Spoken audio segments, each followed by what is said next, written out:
শিৱসাগৰত আহোম জনগোষ্ঠীয় সংগঠনৰ সৈতে অগপৰ ৰুদ্ধদ্বাৰ বৈঠক। শিৱসাগৰ নগৰৰ স্কাইচেফ হোটেলত সদৌ টাই আহোম ছাত্ৰ সন্থা আৰু টাইপাৰ নেতৃত্বৰ সৈতে মত বিনিময় অগপতলৰ কেইবাগৰাকীও প্ৰভাৱশালী নেতাৰ। সদৌ টাই আহোম ছাত্ৰ সন্থা আৰু টাইপাৰ হৈ ক্ৰমে বসন্ত গগৈ আৰু দিগন্ত তামুলীৰ বৈঠকত অংশগ্ৰহণ। এই বৈঠকত অগপতলৰ কেইবাজনো সাংসদ আৰু বিধায়কেও অংশগ্ৰহণ কৰে। ৬ জনগোষ্ঠীৰ জনজাতিকৰণ সন্দৰ্ভত সদৌ টাই আহোম ছাত্ৰ সন্থা আৰু টাইপাৰ সৈতে ৰুদ্ধদ্বাৰ বৈঠক অগপতলৰ। বৈঠকখন সম্পূৰ্ণ অৰাজনৈতিক আৰু ৬ জনগোষ্ঠীৰ জনজাতিকৰণ সন্দৰ্ভত আলোচনা হোৱা বুলি মন্তব্য সদৌ টাই আহোম ছাত্ৰ সন্থাৰ কেন্দ্ৰীয় সভাপতি বসন্ত গগৈৰ। বিধানসভা নিৰ্বাচনৰ পূৰ্বে ৬ জনগোষ্ঠীয় সংগঠনৰ নেতাৰ সৈতে অগপতলৰ এই বৈঠকে যথেষ্ট তাৎপৰ্য বহন কৰিছে। অগপতলৰ নিমন্ত্ৰণ ক্ৰমে আজি শিৱসাগৰত টাইপাৰ নেতৃত্বই অগপৰ প্ৰতিনিধিসকলৰ সৈতে টাই আহোমকে ধৰি ৬ জনগোষ্ঠীৰ জনজাতিকৰণ সন্দৰ্ভত এক সৌহাৰ্দ্যপূৰ্ণ আলোচনাত আমি মিলিত হওঁ। আজি এই আলোচনাত অগপতলৰ সন্মানীয় সাংসদ ফণীভূষণ চৌধুৰী ডাঙৰীয়া আৰু বীৰেন্দ্ৰ প্ৰসাদ বৈশ্য ডাঙৰীয়া উপস্থিত আছিল আৰু অগপ দলৰ বিধায়িনী দলৰ ৫জনকৈ সন্মানীয় বিধায়ক আজি এই আলোচনাত উপস্থিত আছিল আৰু আমি তেখেতসকলক একমুখে যিহেতু অগপ অসমৰ প্ৰধান আঞ্চলিক ৰাজনৈতিক দল আৰু প্ৰধান আঞ্চলিক ৰাজনৈতিক দল হোৱাৰ সুবাদতে তেখেতসকলে আমাৰ প্ৰত্যেকটো জাতি জনগোষ্ঠীৰ বিষয়সমূহ বিধানসভা আৰু সংসদত উত্থাপন কৰাটো আমি বিচাৰোঁ আৰু এই কথাটো আমি তেখেতসকলক আজি সভাত সজোৰে আমি দাবী উত্থাপন কৰিছোঁ আৰু তেখেতসকলে আজি কথা দিছে অগপৰ দলে আজি কথা দিছে যে তেখেতসকলে অনাগত বিধানসভাতে হওক ৰাজ্যসভাতে হওক বা লোকসভাতে হওক টাই আহোমকে ধৰি ৬ জনগোষ্ঠীৰ জনজাতিকৰণৰ সন্দৰ্ভত সপক্ষে তেখেতসকলে বলিষ্ঠ বক্তব্য ৰাখিব আৰু ৬ জনগোষ্ঠীৰ জনজাতিকৰণৰ বিষয়টো তেখেতসকলে মুকলি সমৰ্থন জনোৱাৰ বিষয়ে আজি সভাত তেখেতসকলে অৱগত কৰিছে আৰু তেখেতসকলৰ এই সমৰ্থনৰ বাবে আমি টাই আহোম জনগোষ্ঠী হৈ টাই পাই তেখেতসকলক আমি আন্তৰিক ধন্যবাদ জ্ঞাপন কৰিছোঁ। আমি তীব্ৰ দৃষ্টি আমি ৰাখিম ডিচেম্বৰৰ ১ তাৰিখৰ পৰা যিহেতু শীতকালীন অধিৱেশন হ'ব সংসদৰ, এই সংসদৰ উভয় সদনত যাতে টাই আহোমকে ধৰি ৬ জনগোষ্ঠীৰ জনজাতিকৰণৰ ক্ষেত্ৰত বলিষ্ঠভাৱে অগপৰ ৰাজ্যসভা লোকসভা সন্মানীয় ২জন সাংসদে যাতে বক্তব্য ৰাখে সেইটো আমি দৃষ্টি ৰাখিম, আমি অনুৰোধ ৰাখিম আৰু লগতে অহা ২৫ নৱেম্বৰত অসম বিধানসভাত টাই আহোমকে ধৰি ৬ জনগোষ্ঠীৰ জনজাতিকৰণ সন্দৰ্ভত মন্ত্ৰী গোটৰ যি প্ৰতিবেদন দাখিল কৰাৰ কথা আছে, এই প্ৰতিবেদন দাখিল কৰাৰ পাছত যি বিতৰ্ক আলোচনা হ'ব বা বিতৰ্ক অনুষ্ঠিত হ'ব অসম বিধানসভাত, এই বিতৰ্কত অংশগ্ৰহণ কৰি অগপ দলে যাতে টাই আহোমকে ধৰি ৬ জনগোষ্ঠীক জনজাতিকৰণৰ ক্ষেত্ৰত বলিষ্ঠ ভূমিকা গ্ৰহণ কৰে সেইটো আমি অনুৰোধ জনাইছোঁ আৰু তাৰ প্ৰতি আমাৰ দৃষ্টি থাকিব। আৰু এটা কথা ঠিক, টাই আহোমসকলে কেইটামান চাকৰিৰ বাবে বা উচ্চ শিক্ষিক প্ৰতিষ্ঠানত কেইখনমান আসন সংৰক্ষণৰ বাবে আমি জনজাতিকৰণ দাবী কৰা নাই। আমি ভাবিছোঁ যাতে অসমৰ বিধানসভাখন খিলঞ্জীয়া ৰাইজৰ প্ৰভুত্ব থাকক, অসমত যাতে চিৰকালে যাতে অসমীয়া ৰাইজৰ ৰাজনৈতিক প্ৰভুত্ব অক্ষুণ্ণ থাকে আৰু কালিলৈ যাতে চুবুৰীয়া দেশৰ পৰা প্ৰব্ৰজন কৰা কোনো মানুহে যাতে অসম বিধানসভাখন দখল কৰিব নোৱাৰে, সেয়া লাগিলে নেপালৰ পৰা হওক, সেয়া লাগিলে বাংলাদেশৰ পৰাই হওক, এই মানুহসকলৰ দ্বাৰা বা অসমৰ বাহিৰৰ পৰা অনা অসমীয়াসকলে যাতে অসম বিধানসভাখন দখল কৰিব নোৱাৰে বা অসম চৰকাৰখনৰ প্ৰতিনিধি হ'ব নোৱাৰে, তাৰ বাবে খিলঞ্জীয়া ৰাইজে এটা ৰক্ষা কৱচ পাব লাগিব আৰু এই পৰিত্ৰাণৰ উপায় ৰক্ষা কৱচ এটাই আছে, টাই আহোমকে ধৰি ৬ জনগোষ্ঠীৰ জনজাতিকৰণ আৰু তাৰ যোগেদি অসম বিধানসভাৰ অধিকাংশ আসন খিলঞ্জীয়া অসমীয়া ৰাইজৰ বাবে সুৰক্ষিত হ'ব আৰু তেতিয়াহে অসমীয়া ৰাইজৰ খিলঞ্জীয়া অসমবাসী ৰাইজৰ ৰাজনৈতিক প্ৰভুত্ব চিৰকালৰ বাবে বৰ্তি থাকিব। গতিকে এই ক্ষেত্ৰত ৰাজ্যখনৰ প্ৰধান আঞ্চলিক ৰাজনৈতিক দল হিচাপে অগপই খিলঞ্জীয়া ৰাইজৰ পক্ষত বলিষ্ঠভাৱে থিয় হোৱাটো আমি বিচাৰিছোঁ আৰু আজি সভাত আমি সেই মত বলিষ্ঠভাৱে আমি উত্থাপন কৰিছোঁ। ২৫ অক্টোবৰ তাৰিখে অসম গণ পৰিষদৰ এখন দ্বিদিনীয় সভা অনুষ্ঠিত হৈছিল। উক্ত সভাত দলৰ মাননীয় সভাপতি অতুল বৰা ডাঙৰীয়াই সভাপতিত্ব কৰিছিল। দলৰ কাৰ্যকৰী সভাপতি কেশৱ মহন্ত সমূহ বিধায়ক উপস্থিত আছিল। আমাৰ ৰাজ্যসভা লোকসভাৰ প্ৰতিনিধি উপস্থিত আছিল। আমাৰ গণৰ জ্যেষ্ঠ নেতাসকল উপস্থিত আছিল। সেই পূৰ্বতো আমি সমৰ্থন কৰিছিলোঁ আৰু সেই সভাত আমি পুনৰ দোহাৰিছোঁ অসমৰ ৬ জনগোষ্ঠী টাই, আহোম, মৰাণ, মটক, চুতীয়া, কোচ ৰাজবংশী আৰু চাহ জনগোষ্ঠী জনজাতিক অসম গণ পৰিষদে সম্পূৰ্ণ সমৰ্থন জ্ঞাপন কৰে আৰু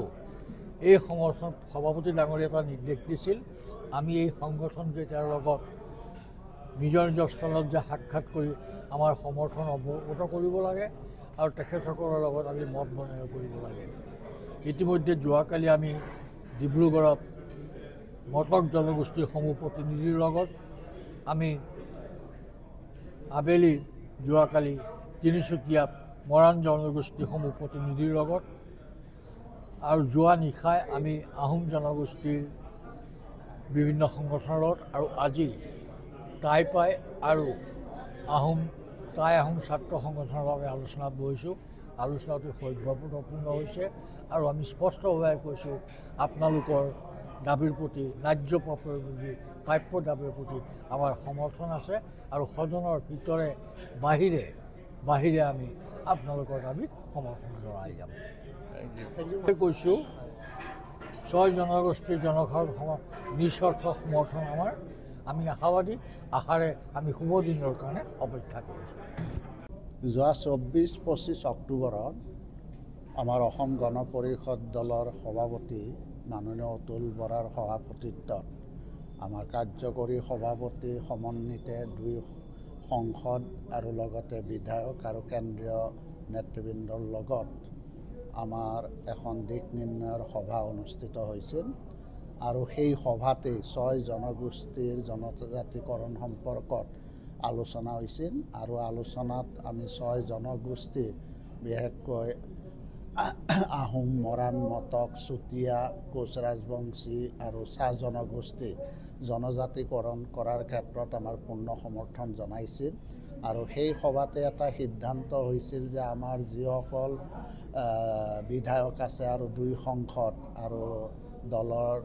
যিসকল বিষয়ববীয়া আছে সেইসকলৰ উপস্থিতিত আমাৰ এই 6 জনগোষ্ঠীৰ লগত মত বিনিময় কৰাৰ কাৰণে এটা সিদ্ধান্ত হৈছিল আৰু সেই সিদ্ধান্ত অনুযায়ী আমি যোৱাকালি আমি ডিব্ৰুগড়ত আমি মটক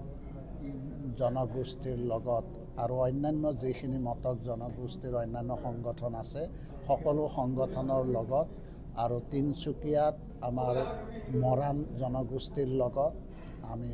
সৌহাৰ্দ্যপূৰ্ণ পৰিৱেশত আমি মত বিনিময় কৰিছোঁ আৰু আজি আমাৰ বিশেষকৈ শিৱসাগৰত আমি টাই আহোম ছাত্ৰ সন্থা আৰু টাই আহোম যুৱ পৰিষদৰ লগত আমি 6 জনগোষ্ঠী জনজাতি সম্পৰ্কত আলোচনা কৰিলোঁ আৰু তেওঁলোকৰ পৰা আমি গোটেই কথাখিনি অৱগত হ'লোঁ আৰু বিশেষকৈ আজি পিছবেলা আমি 4টা বজাত যোৰহাটত চুতীয়া জনগোষ্ঠীৰ লগত আমি আলোচনা কৰিম আৰু তাৰ পৰৱৰ্তী সময়ত কোচ ৰাজবংশী আৰু চাহ জনগোষ্ঠীৰ লগতো আমি আলোচনা আমি কৰাৰ সিদ্ধান্ত আছে আৰু আমি 6 জনগোষ্ঠীৰ জনজাতিকৰণ সম্পৰ্কত ইতিমধ্যে মাননীয় মুখ্যমন্ত্ৰীয়ে আনুষ্ঠানিকভাৱে ঘোষণা কৰিছে যে 25 নৱেম্বৰত যি এটা মন্ত্ৰীগোট গঠন কৰি দিছিলে সেই মন্ত্ৰীগোটে প্ৰতিবেদন দাখিল কৰিব বিধানসভাত আৰু সেই বিধানসভাত প্ৰতিবেদন দাখিল কৰাৰ অন্তত আমি আশা ৰাখিছোঁ যে সেই প্ৰতিবেদনে নিশ্চয় 6 জনগোষ্ঠীক এটা আশাৰ ৰেঙনি ইতিমধ্যে দিছে। আমি আশা ৰাখিছোঁ যে নিশ্চয় এটা যোগাত্মক দিশতেই মন্ত্ৰীগোটৰ প্ৰতিবেদন দাখিল কৰিব। গতিকে আমি সকলোৱে সেই আশাৰে আমিও বাট চাই আছোঁ আৰু এই ক্ষেত্ৰত আমি বিধানসভাটো কি প্ৰতিবেদন দাখিল কৰে সেইটো আমি নিশ্চয় সেই সময়ত অৱগত হ'ম আৰু আমি আমাৰ দলৰ তৰফৰ পৰা কৰণীয় যিখিনি কাম আছে আমি বিধায়কসকলে সেইখিনি আমি নিশ্চয় বিধানসভাত আমি সেই কথাখিনি আমাৰ ফালৰ পৰা যদি প্ৰয়োজন হয় আমি উত্থাপন কৰিম আৰু আমাৰ 2 সংসদেও যিহেতু 1 ডিচেম্বৰৰ পৰা লোকসভা আৰু ৰাজ্যসভাৰ যিহেতু অধিৱেশন অনুষ্ঠিত হ'ব গতিকে আমাৰ ৰাজ্যসভাত বীৰেন্দ্ৰ প্ৰসাদ বৈশ্য তেখেতে ইতিমধ্যে বহুবাৰ 6 জনজাতিকৰণ কৰিব লাগে বুলি বিভিন্ন উত্থাপনো কৰিছে। এইবাৰো দৃঢ়তাৰে উত্থাপন কৰিব আৰু ফণীভূষণ চৌধুৰীও যোৱাবাৰ তেওঁ উত্থাপন কৰিছিল আৰু এইবাৰো আমাৰ লোকসভাত তেওঁ উত্থাপন কৰিব। শিৱসাগৰৰ পৰা মিছকাতুৰ ৰহমান, নিউজ ডেস্ক ৰিপৰ্ট।